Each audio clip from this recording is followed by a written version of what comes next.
Anders Madsen.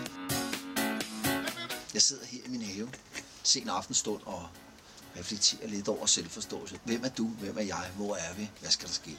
Personligt er jeg tørstig, og du er ny elev på CBS, og sidder måske og tænker over, hvad skal der ske med mig? Hvorfor flytter jeg fra Jylland? Og hvilken størrelse slipseknude skal jeg have? Det kommer an på, om du bliver ejendomsmaler eller noget andet klart. Ej, spøjt til side.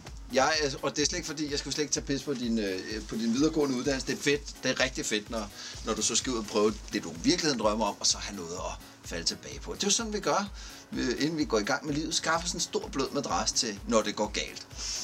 Man kan også gå ned i Intersport og købe sig på hurtige løbesko, og så bare ud over steppen. Nej, tung madras, fordi det kommer ikke til at gå. Det kommer fandme ikke til at gå godt.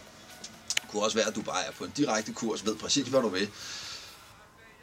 Men CBS? Jeg tror det ikke. Jeg tror ikke, du ved det. Endnu. Mange ting kan vise sig. Det er spændende. Det er et eventyr. Og tilbage til selvforståelsen. Du er forvirret. Hvad skal der ske? Fremtiden ligger åben. Hvad er jeg for en type måske? Jeg kender spørgsmålene. Jeg har fundet ud af, hvad jeg er for en. Jeg er tørstig. Jeg er komiker. Jeg er ved at forberede mit livs bedste one-man-show. Der er premiere den 5. september i Falconer. Og du er typen, der skal se sådan et one-man-show. Jamen, hvad hedder det? Anders. Og så er du jo typen, der skal være CBS Radio, som deler kanal med Scientology. Så sluk i tide.